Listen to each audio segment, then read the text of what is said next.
देखिए, कल तो अलविदा है और परसों ईद है। बच्चे ध्यान सुनेंगे। और संडे यानी रविवार को विजयोत्सव है। क्या है?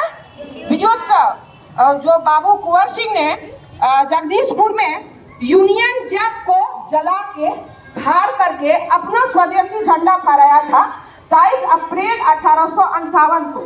ठीक ना? तो उनको जानना है तो वो परसों है। तो परसों संडे है। देखिए क्या ऊपर से आदेश आता है, अगर आने का होगा तो हम लोग आएंगे। और चूंकि उस दिन बच्चे कम आएंगे तो इसीलिए चेतना सत्र में हम चाह रहे हैं 2 शब्द उनके बारे में बता दें। मान लीजिए संडे को आना होगा तो इतना बच्चे तो रहेंगे नहीं, तो 2 शब्द बता दें। इसको निकालिए। देखिए, कक्षा 7 में एक कहानी है बाबू कुंवर सिंह के बारे में, जो पाठ्य पुस्तक विकास समिति से ली गई है। उसमें सबसे ऊपर में है बाबू कुंवर सिंह तेगवा बहादुर, बंगला पे उड़ेलो अबीर, अहो लाला बंगला पे उड़ेलो अबीर, हो बाबू कुंवर सिंह तेगवा बहादुर।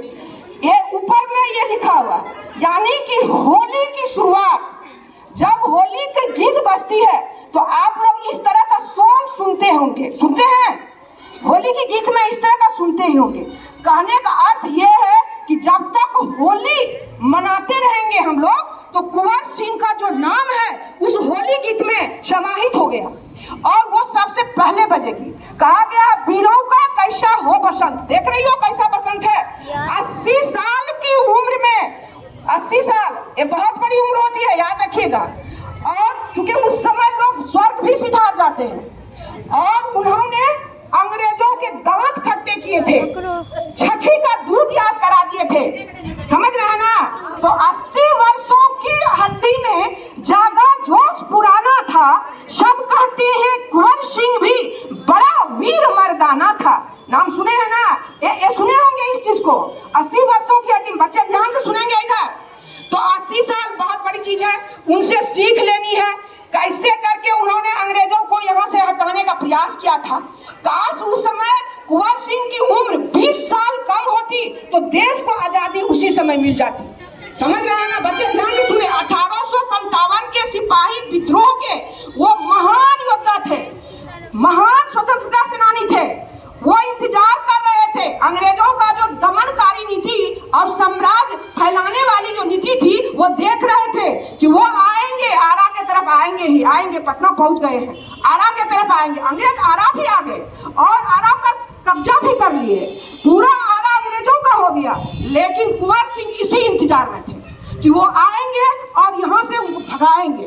और एक बात याद रखना है, बच्चे याद रखेंगे, कुंवर सिंह के पास कोई सेना नहीं थी, लेकिन हाँ कुछ विद्रोही सेना थी जो दानापुर छावनी से भाग करके कुंवर सिंह को अपना नेता मानने के लिए वो आ गए थे, क्योंकि अंग्रेजों को साथ उनको नहीं देना था। तो वो सेना कुछ टुकड़ी में थी और बाद बाकी सभी ग्रामीण थे। बाद बाकी क्या थे? ग्रामीण थे, लेकिन उसमें जज्बा थी। ग्रामीण में जज्बा थी, देशभक्ति उनमें कूट कूट कर भरा हुआ था। इसलिए आत्मबल सबसे बड़ी चीज होती है। अगर आत्मबल रहे, हमारे पास कुछ रहे नहीं रहे, हम उसको जीत सकते हैं। तो चूंकि अंग्रेज थे, उनके पास बहुत ज्यादा सेना थी, अत्याधुनिक हथियार था। बच्चे ध्यान से सुनेंगे इस चीज को।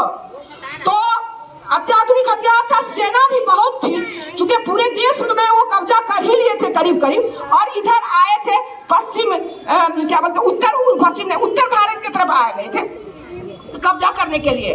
बच्चे ध्यान से सुनेंगे इस चीज को। और यहाँ पर 80 साल के महावीर योद्धा उनका इंतजार कर रहे थे कि उनको यहाँ से भगा के रहेंगे। वो हमारा देश वो कैसे हम लोगों पर शासन कर लेगा? हमारा देश है वो हमको कैसे गुलाम बना लेगा? तो ये है ना बड़ी बात। 80 साल के महावीर योद्धा अंग्रेजों से लोहा लेने के लिए तैयार हैं और हुआ वही भी जो होना था। और अंग्रेजों से उन्होंने लोहा लिया। जो आरा पर जो कब्जा हो गया था अंग्रेजों का, यहाँ से वो अंग्रेजों को हटाए भगाए।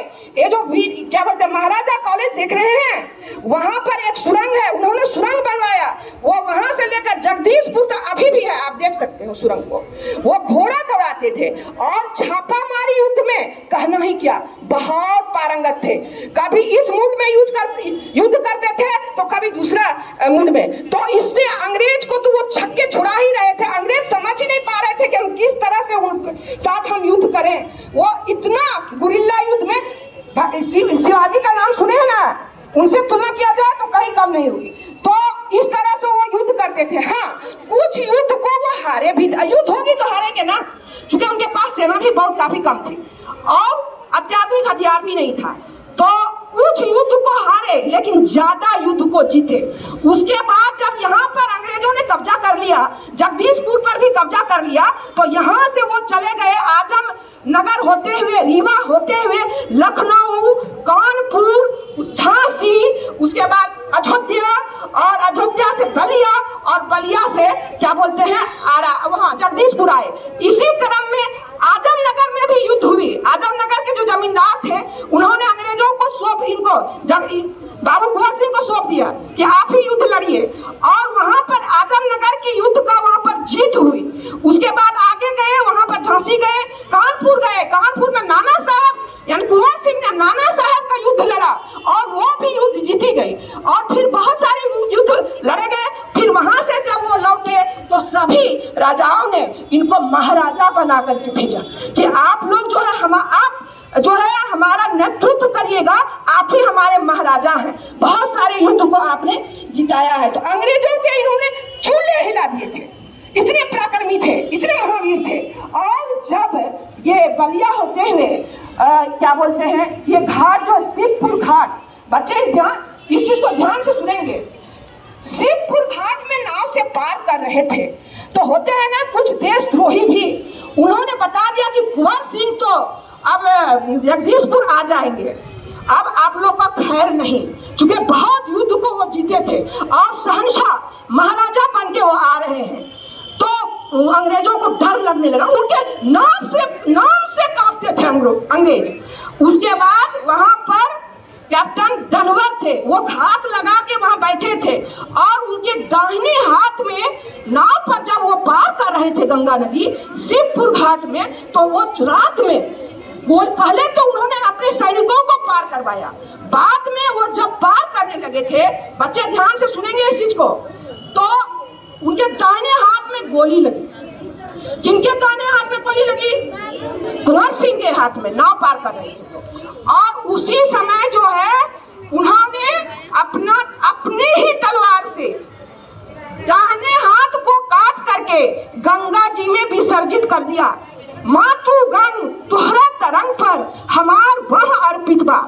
और इस तरह से इसमें जो भी कारण हो, पहला तो दुश्मनों की गोली मेरे हाथ में नहीं रहेगी, दूसरा अगर रहेगी तो इससे गैंग्रीन होने की संभावना है। दो चीज भी हो सकता है, पक्का हो ही सकता है।